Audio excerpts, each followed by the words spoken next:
Et aujourd'hui, c'est en tant qu'ambassadeur de l'enfance que j'ai envie de vous inviter à venir avec moi pour un voyage sur les terres inconnues de la confiance en nos dispositions spontanées, en la pertinence de nos processus.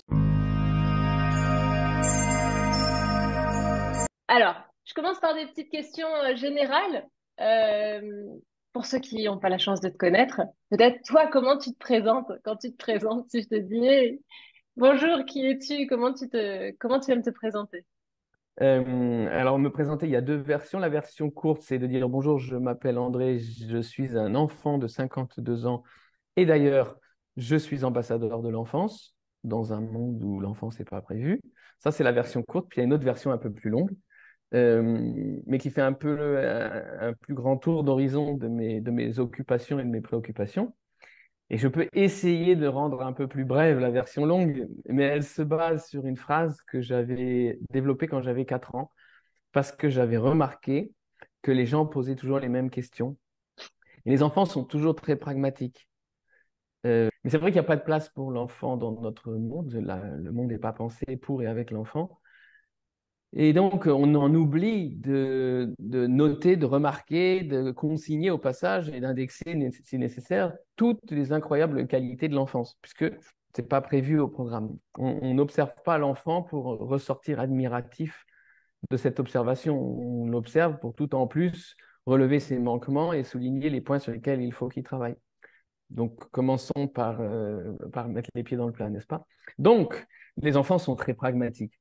Et ils ont un côté très, très pratique. Si on peut simplifier les choses, les processus, rendre les choses plus fluides, ils sont les premiers à appliquer l'un des grands principes de la nature que nous ignorons totalement en tant que système. L'ordre du monde que nous avons développé en tant que système ignore l'un des grands principes de la nature et de tous les systèmes du vivant, qui est le principe de la moindre résistance. Donc, on sera amené à en parler aujourd'hui. Moindre résistance opposée à l'effort, effort auquel nous vouons un culte, l'effort pour l'effort, mais je suis sûr qu'on y reviendra. Et donc l'enfant, pas du tout. L'enfant, lui, cherche l'aspect pratique, facilitateur et pragmatique des choses. Et je me disais, puisque les gens posent tous les mêmes questions, eh bien, je vais développer une petite phrase qui me permettra de me présenter une fois pour toutes dès que j'arrive quelque part. Comme ça, on pourra passer tout de suite à autre chose, les questions dont j'étais sûr qu'on me les poserait, enfin les réponses ayant été apportées à ces questions. Alors voilà, la phrase, c'était la suivante. Bonjour, je m'appelle André. Et c'est déjà intéressant de s'arrêter sur cette phrase. Pourquoi est-ce que j'annonce que je m'appelle André? Parce qu'on va me poser la question. On va me demander comment tu t'appelles. C'est pas pour le critiquer, c'est juste pour constater que l'enfant constate qu'on lui demande son nom, alors que ce n'est pas forcément la première question que les adultes se posent entre eux. Donc, juste l'enfant prend note au passage, hein. Donc, bonjour, je m'appelle André.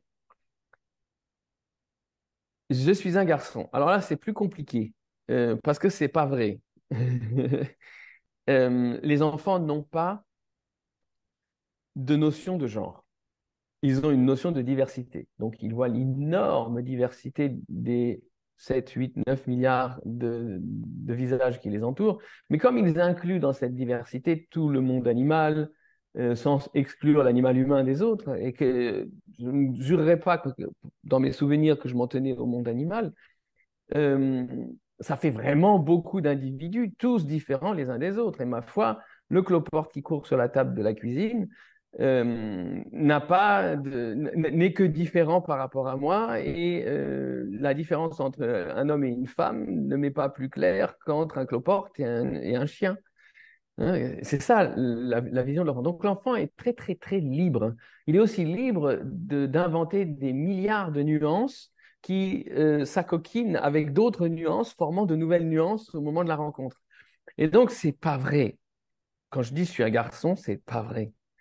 Mais c'est plus simple pour mes interlocutrices et mes interlocuteurs si j'annonce euh, quelque chose qui, de plus, a besoin d'être souligné parce que dès cet âge-là, j'avais les cheveux longs. Alors, j'en avais beaucoup plus que de nos jours, mais dès cet âge-là, j'avais les cheveux longs et j'avais même des barrettes dans les cheveux pour les tenir. Du coup, ça correspond au code euh, euh, extérieur de la petite fille, n'est-ce pas? Et si on me disait mademoiselle et que je répondais je suis un garçon, les adultes avaient systématiquement la même réponse. la même réaction, qui est la réaction des adultes lorsqu'ils se rendent compte qu'ils se sont trompés dans la reconnaissance du sexe ou du genre d'un enfant, et qui vont « Oh, je suis vraiment désolé !» Donc, tu vois, parce que tu dis je ne suis pas une fille, ils disent oh, parce qu'ils ont fait une faute, ils ont été pris en défaut, et surtout, ils ont peur que ça te vexe. Excuse-moi, tu es un garçon, je t'ai pris pour une fille. Donc, bien que ne jouant pas ce jeu-là, l'enfant préfère éviter le choc à l'interlocuteur et s'annoncer en disant bonjour, je m'appelle André, je suis un garçon. Après, tu peux avoir les cheveux longs et des barrettes, ça passe beaucoup mieux si c'est annoncé, les gens ne sont pas dans ce trouble. On y reviendra parce qu'en réalité, c'est beaucoup plus important qu'on ne pense. Entre-temps, j'ai des enfants, j'en ai un qui est manifestement et j'allais dire de manière presque militante, qui est non-binaire, qui est non-genré. Et ça permet encore une fois de rouvrir ce spectre qui s'est probablement émoussé au fur et à mesure qu'on entre dans les attentes, dans les repères d'une société. Donc, bonjour, je m'appelle. Tu as vu, je t'avais dit que c'était une version longue. Hein. Donc, bonjour, je m'appelle André, je suis un garçon. Et alors là vient un élément, on est presque à la fin, il n'y a que 5 morceaux de cette présentation.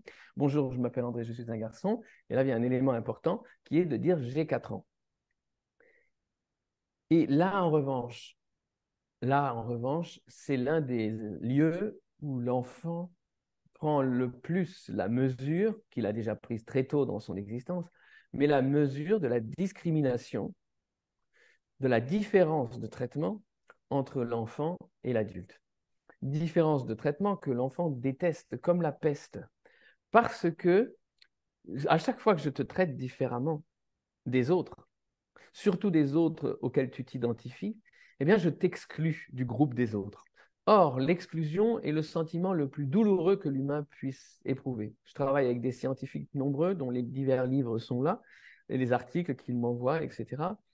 Et donc, on sait entre-temps que si je t'arrache un ongle, ça va te faire très mal. Si je t'exclus d'un groupe auquel tu souhaites appartenir, ça va te faire encore plus mal. On va avoir les mêmes réseaux neuronaux s'allumer avec une intensité parfois bien plus grande. Donc, l'exclusion est ce que nous détestons le plus parce que c'est ce qui nous fait le plus mal. Et donc, l'enfant déteste l'exclusion instinctivement. Or, je te propose une scène. On se promène dans une grande métropole. Toi, ton âge, moi, le mien. Et imagine, on se connaît encore moins que ces quelques minutes que nous venons de passer ensemble déjà. Et on se croise dans la rue. Et là, je m'arrête devant toi. Je te passe la main dans les cheveux en disant « Oh, mais qu'est-ce qu'elle est mignonne !» Comment vas-tu réagir?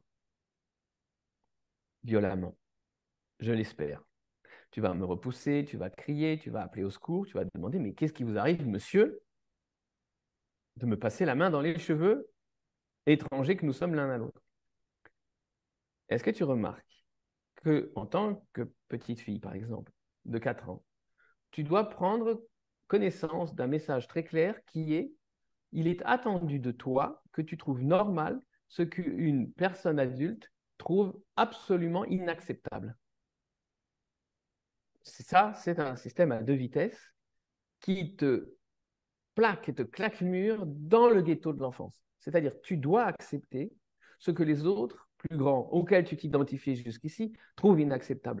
Tu ne vas pas débarquer chez ton garagiste en disant « Oh là là, mais alors ça, c'est un garagiste trop mignon, je suis sûr qu'il va super bien réparer ma voiture, parce qu'il ne va pas te la réparer, ta voiture. » Or, si je cite l'âge comme un des lieux où l'enfant prend la mesure de cette discrimination, bah c'est tout simplement, on va illustrer par une autre petite scène, dame de 50 ans, petite fille de 4 ans, face à face, la dame, « Ma chérie, quel âge as-tu » La petite fille, « J'ai 4 ans, madame. Et toi, madame, quel âge as-tu » Réponse, ça, ce n'est pas une question qu'on pose à une dame de mon âge. Et de toute manière, les adultes ne se demandent jamais l'âge entre eux. Jamais, jamais, jamais. Donc, en tant qu'enfant, on attend de toi que tu répondes à une question à laquelle les adultes ne répondraient pas ou que de toute manière, ils ne se posent pas entre eux. Donc, on a de nouveau affaire à un système à 2 vitesses et tu n'es pas visiblement dans le bon train. Et ça, t'est désagréable. Et on s'en rend absolument pas compte, tu vois, parce que toutes ces 3 discriminations que je viens de citer, elles sont tellement enracinées dans notre ordre du monde qu'on n'y réfléchit même pas parce qu'on ne prend pas la peine de les voir avec les yeux de l'enfant. Donc, On y est presque. Bonjour, je m'appelle André, je suis un garçon, j'ai 4 ans. Comme ça, la question est répondue, on n'a pas à me la poser. Je ne mange pas de bonbons parce que je crois que tu as grandi à Paris aussi, mais j'ai dû grandir un peu avant toi. Et du coup, moi, partout où j'entrais, je ne sais pas si c'était le cas aussi dans ton enfance, mais moi, partout où j'entrais, dans toutes les boutiques, il y avait une coupelle avec des bonbons qu'on présentait aux enfants, alors que les enfants, ah ben donc tu connais. Bon, alors que les enfants avaient une indication très précise qui émanait de leurs parents, qui était n'accepte jamais de sucreries de la part d'étrangers quand même. Ça tombait bien, j'aimais pas ça. Donc, bonjour, je m'appelle André, je suis un garçon, j'ai 4 ans, je ne mange pas de bonbons et je ne vais pas à l'école. Alors ça c'était la dernière partie de la phrase qui provoquait tout de suite une certaine agitation. C'est toujours le cas aujourd'hui. Si j'ai utilisé cette phrase pour me présenter aujourd'hui, c'est parce que rien n'a véritablement changé. Bonjour, je m'appelle toujours André. Alors maintenant, j'assume beaucoup plus mon côté, en tout cas mon refus d'entrer dans la case masculine, homme, garçon, tu vois, mais bon, je suis identifié homme, il n'y a pas de doute. Donc bonjour, je m'appelle André, je suis identifié garçon. Euh, alors, j'ai plus 4 ans, j'en ai 52 et quelques à l'heure qu'il est, mais je suis resté un enfant. J'ai eu le privilège, pour lequel je suis extrêmement reconnaissant, de pouvoir rester enfant. Donc, je suis toujours un enfant. Je ne mange toujours pas de bonbons, entre autres choses que je ne mange pas, et je ne suis jamais allé à l'école, certes, ce qui est un détail biographique, certes intéressant pour beaucoup, qui a entraîné une avalanche de questions au sujet de ma biographie. Dans ma vie, j'étais artiste, j'étais musicien, luthier, homme de théâtre, mais ces questions pleuvaient toujours et les gens se réunissaient pour me les poser. Euh,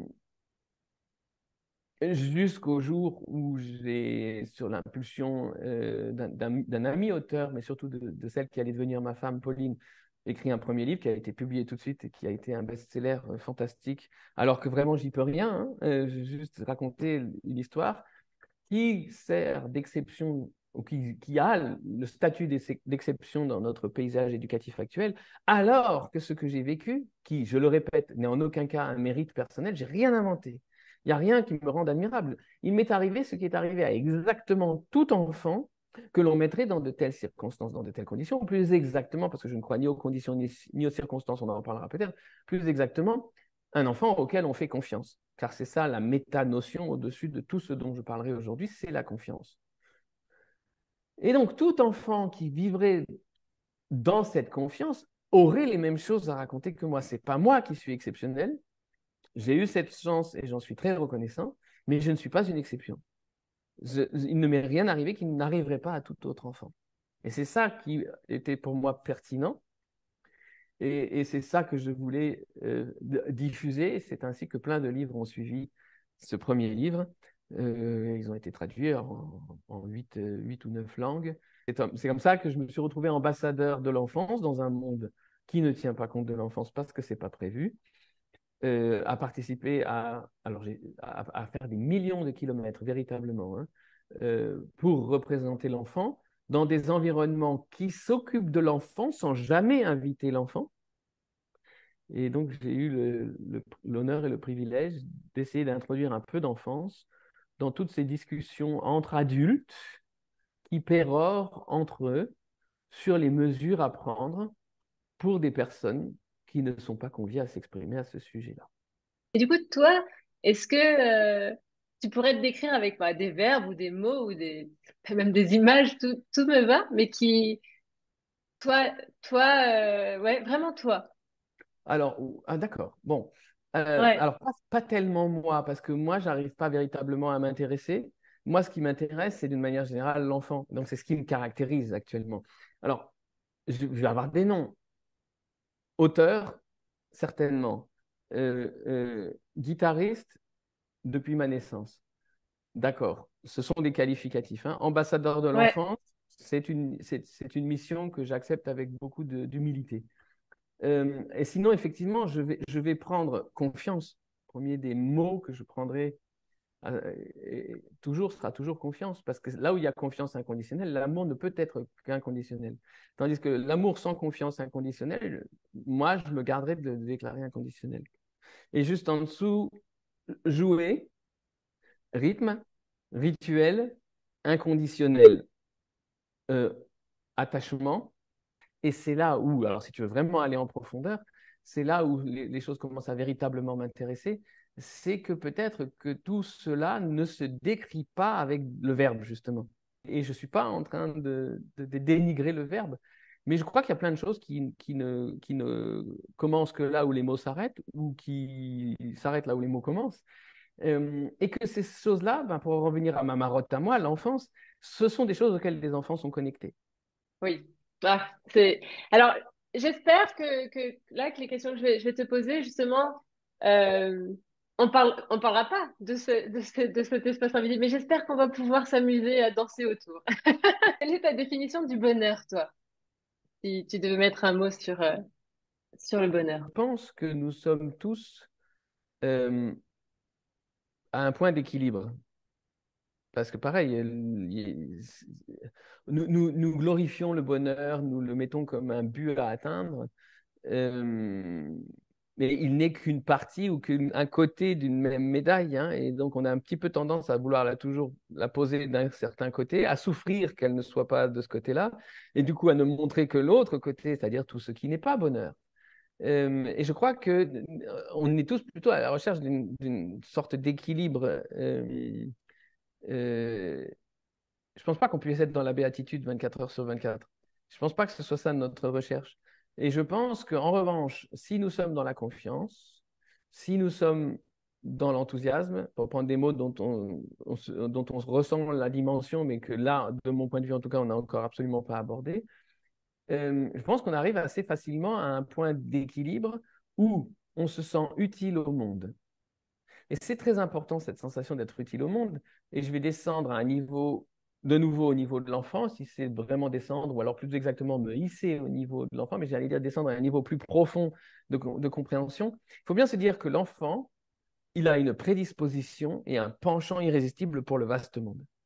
Et donc, l'enfant va dans le vaste monde, mais pour aller dans le vaste monde, il faut qu'il parte d'un port d'attache, c'est-à-dire un endroit solide sur lequel il s'appuie pour se jeter dans le vaste monde et sa chatoyante diversité avec la certitude de pouvoir revenir vers ce port d'attache au moment où il est nécessaire de reprendre des forces. Donc l'enfant a ce penchant pour aller dans le vaste monde et il va dans le vaste monde et la première des sensations qu'il a et qu'il va euh, habiter cette sensation sans y mettre des mots, donc on revient à là où on était tout à l'heure, ça va être la suivante. Je vais dans le monde et le monde me change. Parce que c'est automatique. Dès que tu mets un pied dehors, le monde commence à te changer. Parfois beaucoup, parfois peu, parfois l'accumulation de petits changements fait que tu n'es plus la même personne, etc. Mais donc, cette conscience là, que nous devrions tous avoir et que je pense nous avons tous et toutes, l'enfant, lui, l'a de manière non verbale, mais là de manière complète. Il va dans le monde me change. Et je change le monde. Moi j'ai vu le petit garçon qui s'arrête net devant la vitrine d'une rue parisienne où une éponge étalait un produit blanc sur une vitrine. C'est tout ce que tu voyais. Et il s'est arrêté pour regarder ça et la personne qui visiblement nettoyait cette grande vitrine a pris cette raclette, hein, cet essuie-glace, comme disait le petit enfant, et a ouvert une fenêtre, tu sais, dans la mousse comme ça, et puis a regardé et a rencontré les yeux de cet enfant. Et l'enfant était dans cet enthousiasme, dans cet amour inconditionnel, une activité humaine qu'il n'avait pas encore vue et qui est fascinante. L'enfant tombe en amour, il plonge ses racines dans le sol, tu ne peux plus le déplacer. Et cette personne portait sur ses épaules tout le poids de sa non-réussite, toute la grisaille d'avoir été quelqu'un qui n'a pas réussi à l'école, qui a tout raté dans sa vie et qui n'est plus que personne, qui nettoie des carreaux, c'est-à-dire quelque chose que personne ne voit. Et là, tout d'un coup, alors d'abord, il cherche le regard de l'adulte, en l'occurrence, c'était moi et Benjamin, le plus petit de mes enfants, pour s'assurer que je ne le considère pas comme une mauvaise influence sur mon enfant. Tellement euh, euh, c'est devenu inhérent à sa personnalité que de porter sa défaite.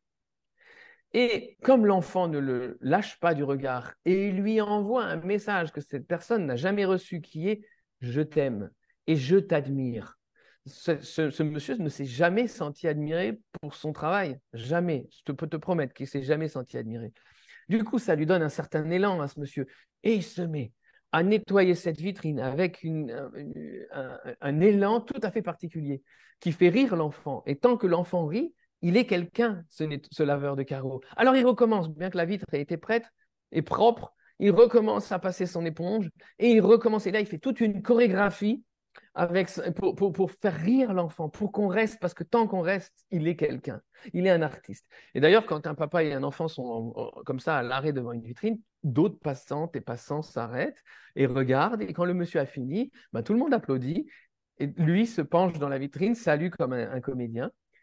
Et nous continuons notre chemin. Et l'enfant a le profond sentiment d'avoir changé le monde. Et il a changé le monde. Parce que pendant tout le temps de son interaction avec cette personne n'était plus un échec sur pattes, mais un artiste admiré, admiré pour ce qu'il est et pour ce qu'il fait. C'est comme ça que l'enfant a le sentiment sincère et véritable de changer le monde. Le bonheur, c'est d'arriver à être dans un tel attachement qu'on va dans le vaste monde, à la rencontre de ce qui nous rend utile et nous donne la sensation que le monde me change et que je change le monde. Enfin voilà, et c'est marrant quand tu as dit tout à l'heure, je réponds avec quelques cases. Euh, Nous, une porte d'entrée qu'on a prise, justement, c'était de se dire, OK, comment on peut redonner du sens de la vie de- pour permettre à chaque individu, comme tu l'as dit avec le laveur de carreaux, de, de redevenir acteur de ce monde, tu vois, de redevenir, de reprendre une place et de reprendre ouais, vraiment sa place, quoi. Qu'est-ce que tu dirais sur le travail? Le travail, il y a une petite définition. Le travail, si on est d'accord sur le fait que c'est une occupation sérieuse à laquelle nous consacrons un grand nombre d'heures, pourquoi pas? Si c'est le nombre d'heures que l'on consacre à faire une chose dont on n'a pas envie, euh, c'est une autre définition du travail. Le travail lié, il y a deux notions d'effort. Il y a l'effort consenti et il y a l'effort subi. Donc, il peut y avoir des travaux très intenses qui nous demandent un effort consenti très intense, tandis qu'il peut y avoir des travaux très pénibles qui nous demandent un effort subi très intense. On n'en ressort pas dans le même état. La première définition du travail qui me viendrait, euh, elle est quand même liée au métier, n'est-ce pas? On a un métier, on a un travail. C'est ce qui nous définit, parce qu'on ne se demande pas nos âges, on se demande pas, mais on demande très rapidement à quelqu'un, mais qu'est-ce que tu fais dans la vie? Parce que ça nous intéresse et parce que ça nous oriente. Si la personne dit médecin, ingénieur, mathématicien, ça donne tout de suite une position et qui est en général différente de si tu annonces je suis laveur de carreaux ou éboueuse. Donc, ça introduit des notions de hiérarchie, n'est-ce pas? En dehors de l'intérêt que nous avons pour ce que font les personnes. Et puis ça, c'est le même intérêt que celui des enfants, il est compréhensible et naturel. Montre-moi, madame, comment tu construis une cuillère ou un couteau, tu vois. Euh, il y a le fait que ça positionne les gens les uns par rapport aux autres, indubitablement. Donc, pour moi, là, il y a un petit verre dans la pomme, il y a un truc qui ne fonctionne pas complètement. Si le métier de quelqu'un permet de le positionner sur une échelle sociale, euh, j'ai pas compris, en tout cas. Donc, le travail, ce que je disais, c'est que euh, Antonin, l'aîné de mes enfants, très tôt, il a dit, tiens, moi, mon travail, mon métier, c'est de jouer. Et ça m'a beaucoup ouvert les yeux parce qu'il n'y a pas d'occupation plus sérieuse et plus nécessaire et plus utile aux yeux d'un enfant, et dommage que ce ne soit qu'aux yeux de l'enfant, que de jouer. Et ça nous mettrait peut-être sur une piste, hein, bien sûr. Pourquoi jouer existe? Pourquoi les enfants veulent-ils jouer? Alors, on n'aura peut-être pas le temps aujourd'hui d'aborder tous ces aspects-là, hein. Euh, Donc, qu'est-ce que le travail? Les enfants sont capables de fournir des quantités d'énergie et de ressources pour se consacrer à des choses qui les occupent entièrement, qui sont absolument phénoménales. Si c'est ça le travail, alors je crois que je comprends. Je crois que je comprends. Travailler, c'est une chose qui ne me fait pas peur et je pense que c'est une chose à laquelle je me consacre du matin au soir. On a abordé le mot d'enthousiasme. Et je suis désolé, on ne peut pas le découpler de la notion d'effort et donc de la notion de travail. Parce que, en gros, on nous fait croire qu'il faut des qualifications, hein, qu'il faut bien écouter à l'école pour avoir de bonnes notes, pour pouvoir faire de bonnes études, pour avoir de bons diplômes, pour avoir un bon boulot, pour avoir beaucoup d'argent. Mais c'est pas vraiment comme ça dans la vie, ou c'est vraiment pas comme ça dans la vie. Dans la vie, c'est plus exactement qu'est-ce qui t'enthousiasme. Ce qui t'enthousiasme, consacre-y ta vie. Si tu y consacres ta vie, tu peux être sûr que tu vas devenir une experte dans le domaine qui t'enthousiasme parce que l'enthousiasme nous rend géniaux et génial. Et que du coup, si tu es génial parce que experte, tu vas être indispensable à certaines personnes qui auront besoin de ton effort, de ton expertise pour résoudre des problèmes qu'elles ne peuvent pas résoudre seules. Et ces personnes ne te demanderont jamais quelles sont tes qualifications, elles se contenteront de profiter de ton incroyable compétence. L'enthousiasme a un effet secondaire qui est la compétence, et la compétence a un effet secondaire qui est la réussite sociale et professionnelle.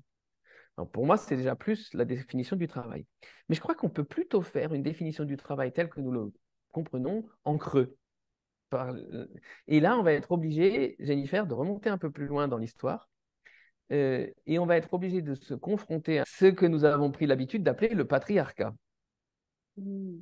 Olivia Gazalet, une autrice que je ne peux que recommander et qui a écrit un livre qui s'appelle Le mythe de la virilité, mot patriarcat qu'elle propose de remplacer par viriarcat, hein, qui est donc la dominance vir de l'homme, parce qu'il n'est pas nécessaire d'être père pour exercer cette domination. Donc, c'est plutôt le viriarcat. Donc, le travail, c'est l'effort, c'est gagner à la sueur de son front, son pain quotidien. Je rappelle que toute la nature cherche le principe de la moindre résistance, le système humain cherche l'effort. L'effort est une notion que nous avons dû inventer et nous avons dû lui vouer un culte à partir du moment où nous avons tourné le dos à nos enthousiasmes individuels. Parce que l'enthousiasme, contrairement à la joie qui s'arrête là où commencent les difficultés, l'enthousiasme va te porter au travers des difficultés. Et donc l'enthousiasme, c'est aussi ce qui va faire que tu ne vas pas sentir de courbatures ou très peu, ou que même si tu sais que demain tu auras des courbatures, tu vas quand même faire ton ascension aujourd'hui parce que tu es porté par l'enthousiasme. C'est ça, hein, la définition de l'enthousiasme. Et donc, l'effort n'est pas ressenti. Parce que là où il n'y a pas d'enthousiasme, ne reste que le devoir faire les choses, et donc la nécessité de faire un effort, puisque c'est un effort ressenti. Et la notion d'effort ressenti à laquelle nous vouons un culte remonte loin dans nos espèces d'archétypes de la vision de la personne digne d'admiration, c'est-à-dire la personne, du coup, qui est justifiée dans sa domination. Et cette image-là, c'est le guerrier qui va au combat et qui, même lorsque les tripes lui sortent du ventre parce qu'il a pris des coups d'épée, rattrape ses tripes, les remet dans son ventre, referme son armure et repart au combat. Et ça, c'est un homme. Hein, et ça, c'est quelqu'un qui ne recule pas devant la souffrance, devant l'effort. Et c'est un idéal. Et si tu n'es pas capable de ça, si tu n'es pas capable d'apporter une telle prestation dans le monde, eh ben, tu n'es qu'une bonne femme. Hein. C'est profond, c'est très ancien dans l'histoire. Ça remonte à un moment, on ne peut pas le savoir avec une grande précision, mais il y a des pistes qui sont quand même aveuglantes d'évidence. Par exemple, il faut quand même se dire que pendant des millénaires, les hommes ont regardé les femmes tomber enceintes. Et ça devait leur faire un drôle d'effet parce qu'ils ne savaient pas pourquoi, ni comment. Ils faisaient juste ce constat. Le ventre de la femme, régulièrement, s'arrondit et il en sort pareil et différent. Je ne sais pas si tu avais réfléchi à cette notion, mais si les hommes avaient produit des hommes et les femmes des femmes, ça aurait été assez compréhensible. Mais là, tu as une femme qui produit pareil des femmes ou différent des hommes. Donc, il y a un côté déique là-dedans, il y a un côté déesse. Et c'est aussi dans cette période de cette grâce dans laquelle était l'individu chasseur-cueilleur, c'est-à-dire en union avec ce qui est là. Et les emmerdes, excuse-moi le mot, arrivent le jour où commence l'agriculture, le jour où commence la sédentarisation, le jour où tout d'un coup, il y a un lopin de terre. Il y a un terrain qui est à moi. Bon, et sur ce terrain, j'ai des animaux, je deviens éleveur, j'observe le dispositif et je comprends une chose que je n'avais pas pigée jusqu'ici, c'est que moi, moi, l'homme, j'ai mon mot à dire dans la grossesse. Et c'est là qu'est née une légende, et tiens-toi bien, je ne sais pas si tu t'en es rendu compte, mais il y a une légende, une propagande qui est encore enraciné, qui date de cette époque et qui est encore enraciné dans notre quotidien de femmes et d'hommes. Parce que quand un enfant demande comment on fait les bébés, dans 99% des cas, il va recevoir la réponse suivante: papa a mis une petite graine dans le ventre de maman. Ce qui réduit maman au rôle de pot de fleurs, hein, dans lequel on met une graine et puis ça va pousser dedans. Non, alors donc là, tu vois, là, on a une inversion totale du système, de la vision des choses, tu vois, ça devient...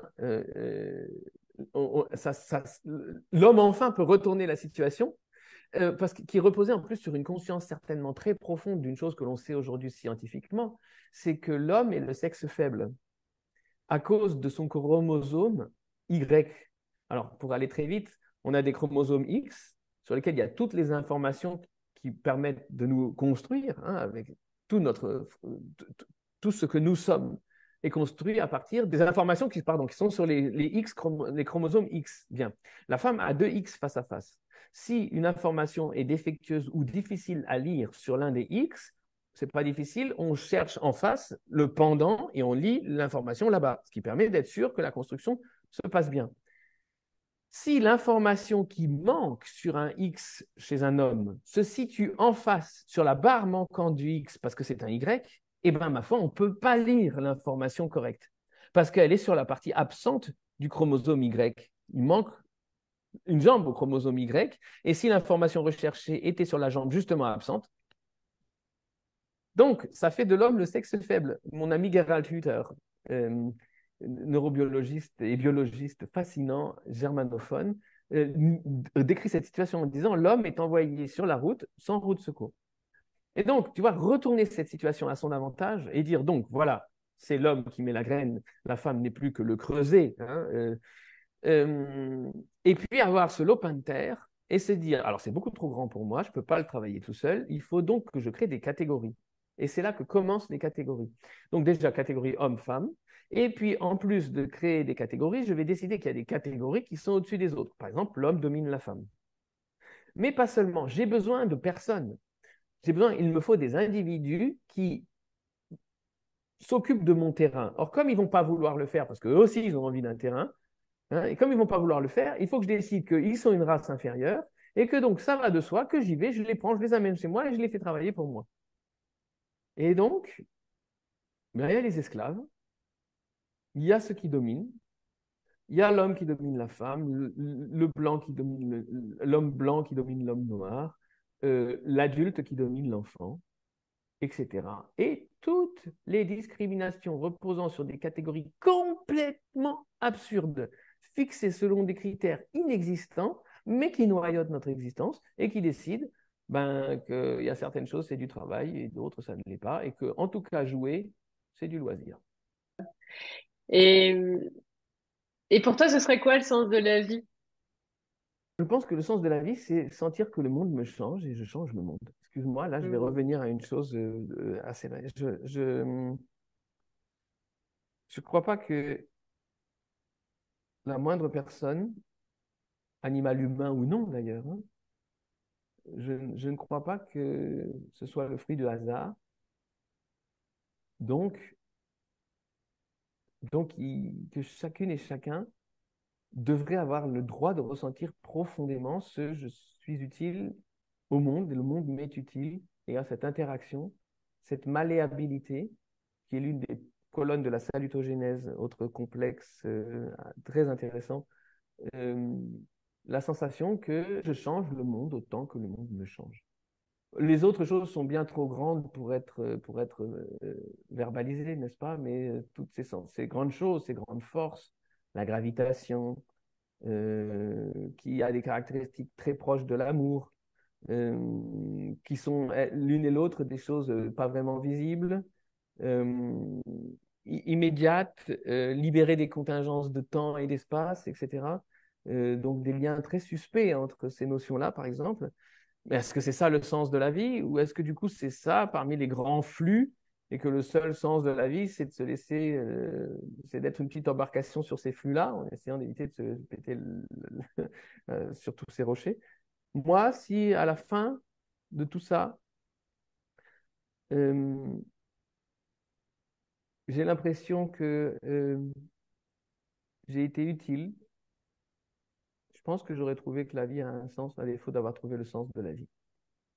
Comment on pourrait aider les gens pour toi? Quels seraient tes conseils pour aider les gens à se reconnecter justement à leur propre zone d'enthousiasme et du coup laisser les enfants avec les leurs derrière?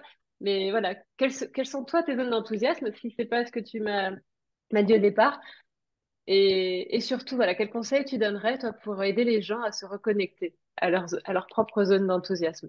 Alors, j'ai un conseil principal, qui est celui de n'écouter aucun conseil, y compris celui-ci, parce que ça n'existe pas.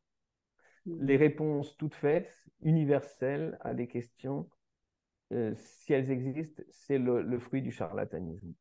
Il n'y a personne qui peut trouver la réponse aux subtiles nuances de ton système. Impossible de l'extérieur. Ou alors, il faut vivre avec toi depuis des années pour pouvoir entrer dans la conversation. Je ne dis pas te conseiller des choses concernant ta vie, mais entrer dans ta conversation. Or, ça ne peut pas être le cas de l'extérieur. Donc, moi, la seule chose que je peux faire, déjà, c'est nous aider à bien comprendre ce que j'entends par enthousiasme. Parce qu'on le confond bien souvent avec la joie, et je répète une chose déjà dite, hein, qui est, attention, la joie, c'est très bien. Il y a une petite différence entre la joie et l'enthousiasme, c'est que tu as des gens qui sont amenés par leur enthousiasme à des situations dans lesquelles il n'y a pas beaucoup de joie, il y a beaucoup d'efforts, beaucoup de difficultés. Il n'existe pas d'histoire où il n'y a pas de... Alors, c'est un grand principe dans l'art d'écrire, hein, il te faut une intention et un obstacle. Euh, il n'y a pas d'histoire sans obstacle, ça c'est évident. Et donc, l'enthousiasme, c'est ce qui nous amène à gravir des Everest, hein. L'enthousiasme, c'est ce qui nous donne des ailes et c'est ce qui fait que malgré la difficulté de certaines heures, nous allons continuer à aller de l'avant vers ce qui nous porte, vers ce qui a déclenché notre enthousiasme. Il n'y a pas d'histoire, de toutes ces histoires que l'on aime et que l'on raconte, hein, sans des passages avides, des passages dramatiques, des moments où on a cru qu'on n'irait pas plus loin, qu'on allait abandonner. Et puis ils l'ont fait quand même, parce qu'ils étaient portés par leurs enthousiasmes, ou elles étaient portées par leurs enthousiasmes. L'enthousiasme, c'est cette énergie dans laquelle vit l'enfant. Benjamin, donc le plus petit de mes enfants, récemment, un peu malade, un peu fiévreux, vraiment pas bien, euh, avait couru partout. Euh, Et puis on est arrivé à un endroit où je faisais une intervention. Il était à demi endormi sur mes épaules. Et on arrive et dans l'endroit où nous étions, où j'allais intervenir, il y avait un manège. Mais pas un gros manège avec un gros moteur. Un manège avec des petits sièges joliment décorés. Et puis la manège se déplaçait à la main. C'est-à-dire, il y avait une corde dedans, et quand tu tirais très fort, il commençait à se mettre en branle, et puis plus il tournait, plus ça devenait facile de tirer cette corde et de faire tourner ce manège. Et là, ben, Benjamin, c'est comme s'il avait tout d'un coup, tu sais, changé de batterie. Hop, on enlève la batterie épuisée, paf, on met la batterie chargée à bloc, et il a foncé au manège, et il s'est fait transporter, mais il a aussi actionné cette corde pendant 2 heures. Tu vois, il a oublié sa fatigue. C'est pas qu'il l'a oublié, c'est que tout d'un coup, l'enthousiasme pour cet objet et pour l'activité que celui-ci a amené, malgré l'effort qu'il faut faire, hein, a pris le pas sur son étape précédente. Alors, au bout de 2 heures, il était vraiment très fatigué. Il a recommencé à somnoler. Et puis là est partie une fête. Et la fête, comme il les adore, tu sais, avec les petites loupiottes de toutes les couleurs, un orchestre, de la musique qui incite à danser, des odeurs de churros, de gaufres. Et là, c'était reparti pour la danse, pour la musique, pour la fête, et cette surexcitation jamais nous, on a une telle réserve d'énergie. Parce que, et ça, c'est la force pure de l'enthousiasme. Alors, il y a une autre explication qui est très technique. Euh, Quand nous ressentons de l'enthousiasme, il y a des cocktails de neurotransmetteurs neuroplastiques qui sont sécrétés au bout des longs filaments dans le cerveau. Et ces neurotransmetteurs neuroplastiques viennent agir sur le cerveau comme de l'engrais. C'est-à-dire qu'à chaque fois que tu t'enthousiasmes pour un sujet, la zone de ton cerveau qui est liée à ce sujet va être baigné dans un bain d'engrais cérébral. Or, un enfant baigne du matin au soir dans ce bain-là, parce qu'un enfant, comme il est ouvert à tous les métiers, à toutes les capacités, à toutes les compétences humaines, sans aucune hiérarchie, il est dans un état d'enthousiasme constant. Donc, il est dans un état de développement, un état où le cerveau est le plus alerte, le plus alimenté, le plus vif, le plus efficace, parce qu'il est dans l'enthousiasme, comme nous à chaque fois que nous sommes dans l'enthousiasme. L'enthousiasme ne peut être défait. On est tous venus au monde enthousiastes. C'est notre patrie. Nous sommes tous des ressortissants du monde de l'enthousiasme. Nous portons tous en nous le lac intérieur qui est l'enthousiasme. Et il ne s'agit pas du tout de recréer l'enthousiasme, parce qu'on ne peut ni le créer ni le défaire. L'enthousiasme est recouvert par tous les rideaux de tous les il faut du monde. Et ça les a finalement cachés à notre vue. Pourquoi? Qu'est-ce qui nous est arrivé en chemin? L'enthousiasme, tu ne peux pas le régler de manière différenciée. Si on te dit un jour qu'il faut que tu descendes ton enthousiasme pour jouer et que tu augmentes ton enthousiasme pour apprendre les maths, ça ne peut pas marcher. Tu ne peux pas descendre l'un et monter l'autre. Ce n'est pas possible. La seule chose que tu peux faire quand on te dit il faut que tu joues moins pour apprendre plus, ce que tu ne peux pas comprendre pour des raisons qu'on n'a pas eu le temps d'évoquer, tu ne sais pas faire et donc tu ne fais que ce qui est possible de faire, tu descends tous les boutons de ton enthousiasme pour, par exemple, le jeu. Mais du coup, ce n'est pas ton enthousiasme pour le jeu que tu as réduit, c'est ta capacité générale à t'enthousiasmer. Et après, il t'en reste plus pour les maths. En plus, il y a une raison qui explique pourquoi la plupart d'entre nous n'a pas d'enthousiasme pour les maths. Une raison scientifique absolument spectaculaire. C'est les travaux d'un certain Marek Kaczmarczyk en Pologne. C'est un neuroscientifique polonais qui a mis au jour le fait, avec son équipe, il a mis au jour le fait que le cerveau mathématique ne se développe qu'à partir de la 10e année. Ah. Donc, dans la plupart des cas, toute rencontre qui a lieu avec les mathématiques avant la 10e année est l'équivalent d'expliquer la théorie des couleurs à un chaton qui n'a pas encore ouvert les yeux. On n'a pas encore l'organe pour comprendre ce que l'on nous explique. Et donc, du coup, quand on te dit que tu es une idiote qui ne comprend pas ce que tous les autres comprennent, et que tu ne le comprends vraiment pas, eh bien, tu vas développer une relation traumatique définitive envers le sujet en question, qui en l'occurrence sont les mathématiques. Or, si on t'avait confronté à cette notion quelques années plus tard, quand ton cerveau mathématique a démarré, tu n'aurais pas éprouvé cela. Seulement, dans tous les cas, la confrontation a lieu beaucoup trop tôt. Et il y a certains enfants chez lesquels le cerveau mathématique est activé avant la 10e année, et ça, c'est ceux qui n'ont donc pas de difficultés et qui ensuite sont qualifiés de doués pour les maths. La frange de population douée pour les maths correspond tout simplement exactement à la frange des personnes chez lesquelles le cerveau mathématique s'est réveillé avant la 10e année. C'est mécanique. Et du coup, ton enthousiasme se retrouve caché derrière tous ces rideaux. Mais c'est comme dans la méditation. Dans la méditation, il ne s'agit pas d'atteindre un état qui n'existe pas. Il s'agit juste de libérer un état inhérent à l'humain, de le libérer de tout ce qui l'encombre. Et là, c'est pareil. Simplement, il faut bien prendre la note suivante, qui est quand même partiellement la réponse à ta question.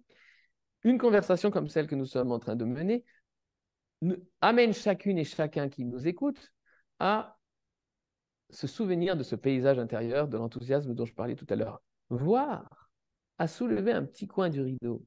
Et quand tu soulèves un petit coin du rideau, là, tu revois ce paysage et là, tu ne peux plus l'oublier. L'enthousiasme, c'est ce qui nous permet de soulever des montagnes. C'est ce qui nous permet un dépassement de nos propres limites et de toutes les autres limites. C'est ce qui nous permet de véritablement, je le répète, atteindre notre génialité et notre indispensabilité au monde. L'enthousiasme, dont tu demandais donc comment le réveiller, quelques conseils pour réveiller l'enthousiasme, on ne peut pas réveiller l'enthousiasme. On ne peut pas activer l'enthousiasme depuis l'extérieur.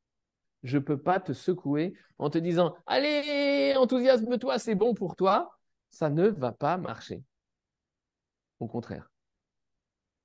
Cependant, l'enthousiasme a une qualité extraordinaire. L'enthousiasme est terriblement contagieux. Et attention, il s'agit de l'enthousiasme, pas du sujet de l'enthousiasme. Quand j'étais enfant, moi je te disais tout à l'heure, je suis né guitariste, c'est comme ça.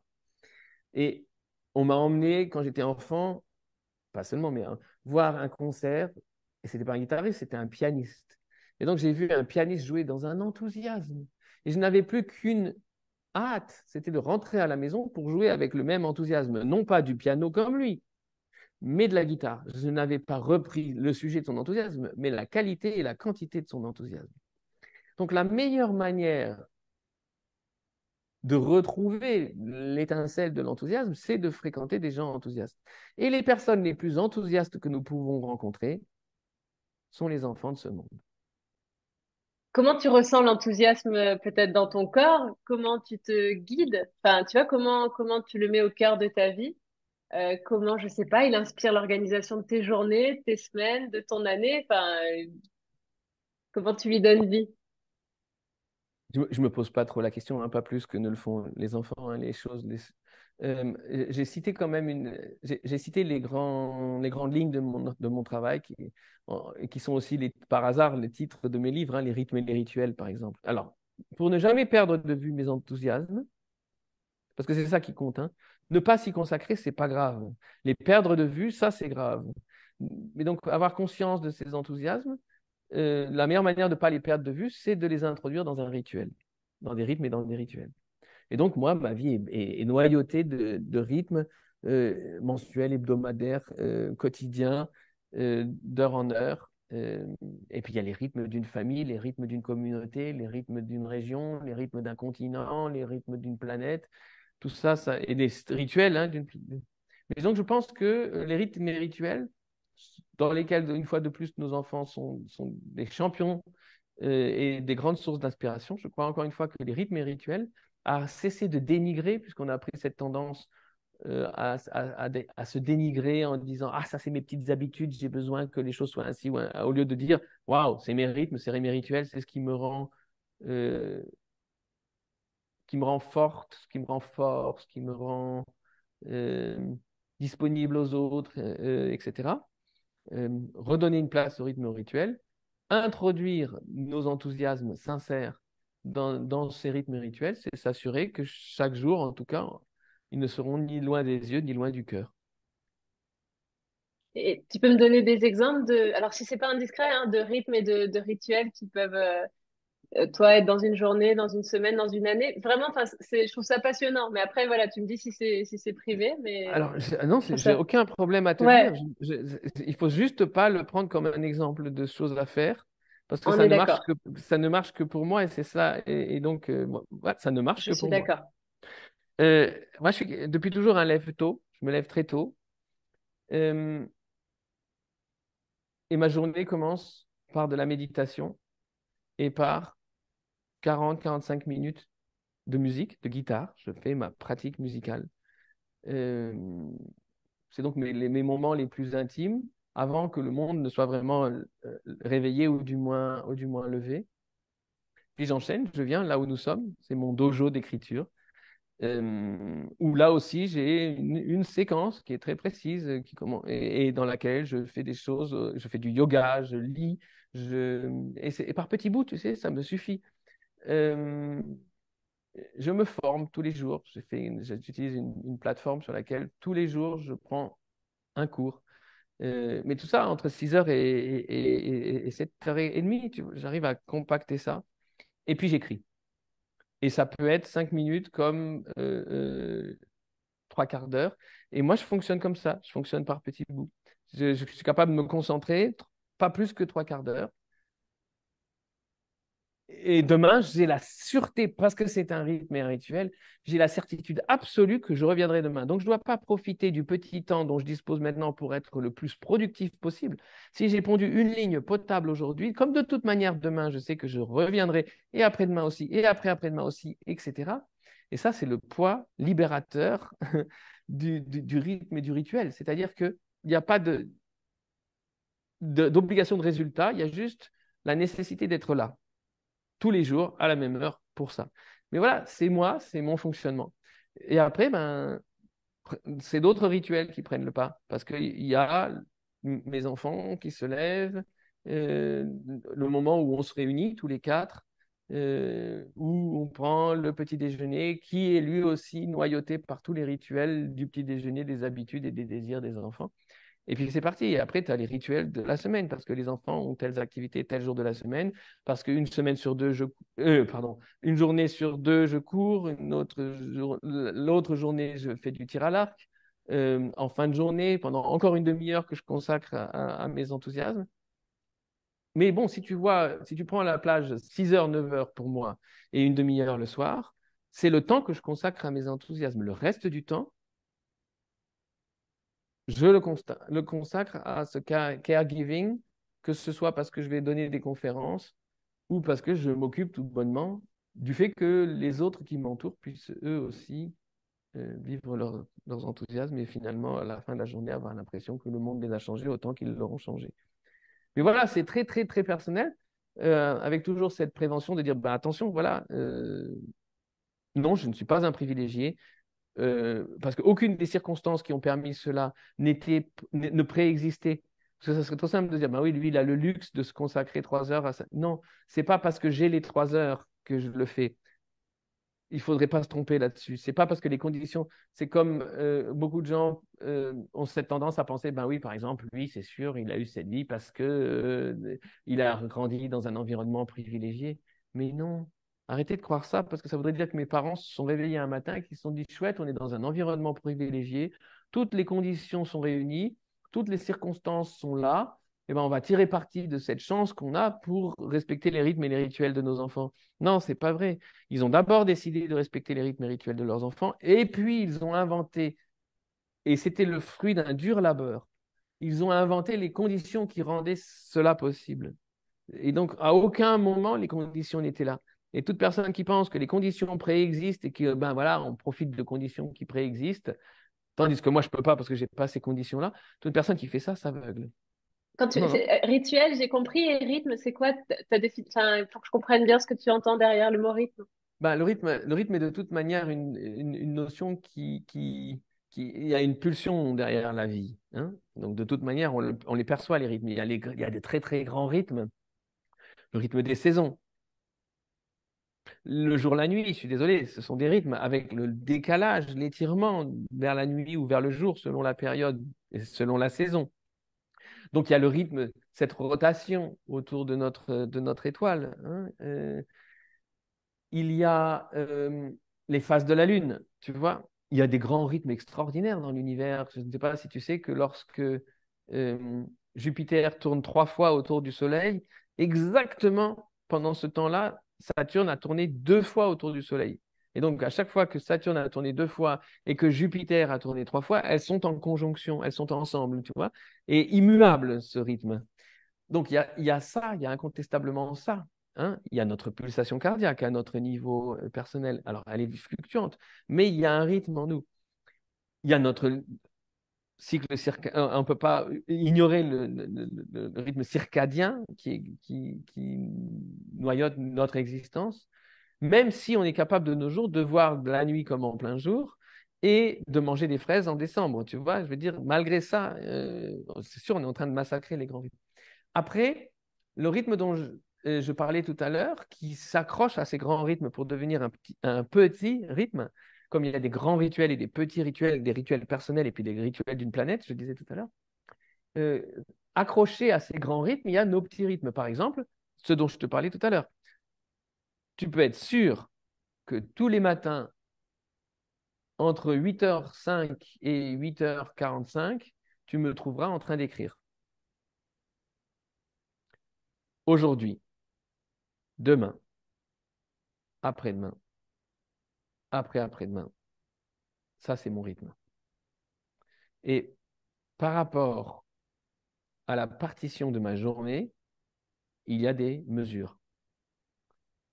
Et par rapport à la partition de ma semaine aussi. Et c'est un rythme, et ça tourne, tu sais, tum, tum, tum, tum, tum, tum, tum, tum. Donc, c'est un rythme. Le fait que tous les matins, entre 8h moins 10 et 8h45, je sois en train d'écrire, comme je le disais tout à l'heure, demain aussi.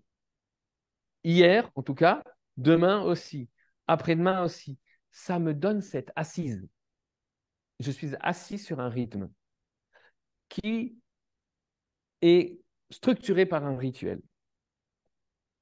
Et Et qui c'est une t'entraîne grande avec liberté. lui.